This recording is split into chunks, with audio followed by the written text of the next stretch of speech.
Winter had settled over Los Angeles, bringing with it not just the chill of the season, but a heaviness in my heart. The stress at work had consumed me. This audit was everything, or at least that's what I kept telling myself. Leslie's struggles with his writing only added to the strain, and though we loved each other deeply, I could feel the gap widening between us. The nights spent in quiet tension, the moments of distance had become too frequent. I could sense something shifting, a breaking point approaching, and as much as I tried to maintain control of work, of our relationship, it was slipping away. One evening, after another grueling day at the office, I came home late again, my mind still racing with thoughts of deadlines and reports. But the moment I saw Leslie sitting on the couch, his face serious and worn, I knew this couldn't be put off any longer. It wasn't just my work that had been keeping us apart. It was my Capricorn tendency to prioritize the future over the present, to assume that working harder would fix everything. But in doing so, I had overlooked the here and now, and I could see it reflected in Leslie's eyes, the hurt, the distance. When he spoke, telling me how he felt we were drifting apart, it hit me with a force I hadn't expected. I knew he was right. I had been so focused on securing our future, on working for the life I thought we were building together, that I had neglected to be present in the life we were living now. My practical, goal-oriented mindset, which had always been my strength, was now the very thing creating a wedge between us. Leslie needed more than my plans for tomorrow. He needed my attention, my presence, my love today. We sat there, talking for hours, longer than we had in weeks. It was hard to admit that I had been pushing him away, that my need for control had blinded me to the very real emotional needs of our relationship. But as we spoke, something began to shift.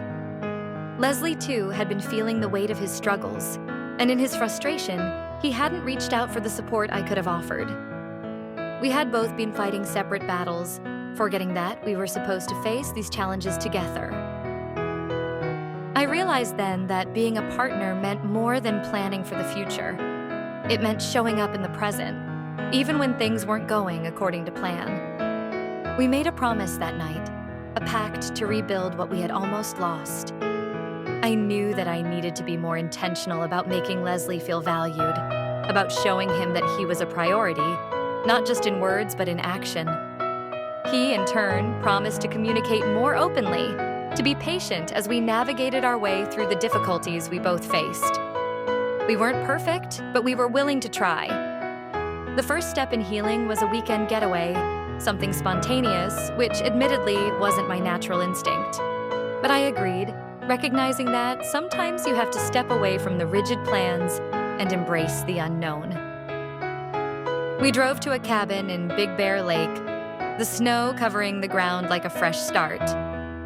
Away from the city, the noise and the stress, we found each other again. Hiking through snowy trails, I felt the tension lift from my shoulders. The silence of the mountains gave us the space to talk about our dreams, our fears, the things that had been left unsaid in the chaos of everyday life. In that quiet cabin, curled up by the fire, I realized how much I had missed these moments with him, moments where nothing else mattered but us. When Leslie told me that he wanted us to be partners in this life, truly supporting each other through the good and the hard times, it hit me how much I had taken that for granted. I loved him more than I could express, but I hadn't shown it in a way that made him feel secure. I had been so focused on building a solid future that I had neglected to nurture the foundation we were standing on. Returning to Los Angeles after that weekend felt different. Something had shifted between us, something good. I started making changes, not just in my schedule, but in how I approached our relationship. I began leaving work at a reasonable time, no longer willing to sacrifice the present for the sake of future security. We revived our weekly date nights, rediscovering old favorites and finding new places in the city to explore together. It wasn't just about spending time together, it was about being fully present, something I had struggled with before. As I saw the impact of these changes, it became clear how much we both needed this. Leslie's creativity began to flow again. His passion for his writing reignited. I could see the spark in him that had been dimmed by stress and isolation, and in turn, I felt a new sense of balance in my own life. The more we communicated, the stronger we became. One evening, while we were cooking dinner together, Leslie turned to me with a thoughtful expression, something he had been carrying with him for a while. When he mentioned planning for our future, about buying a house together, I was surprised by the rush of warmth I felt. It was the first time in a long while that I felt like we could dream again, not just survive. And as we talked about it, about the life we wanted to build, I realized how far we had come. We had gone from nearly losing each other to standing stronger, united in our vision of what we wanted. Spring arrived, and with it, the promise of renewal.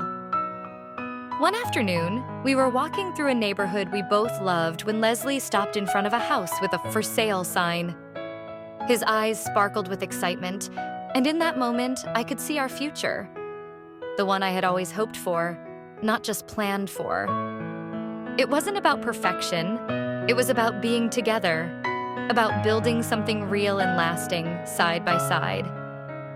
When I looked at that house, I could imagine the life we'd create within it, filled with the love, laughter, and understanding we had fought so hard to preserve. As we moved into our new home that spring, I felt a profound sense of peace.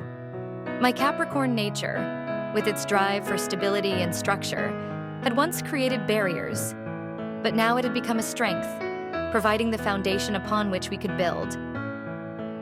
Leslie's creativity and passion brought warmth and joy into our life, reminding me that even the most carefully laid plans needed spontaneity and heart to flourish.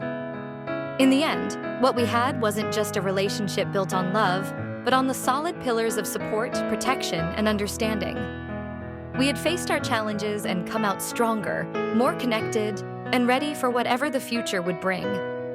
And for the first time, I knew, truly knew, that with Leslie by my side, we could weather any storm, not just because we had planned for it, but because we were prepared to face it together.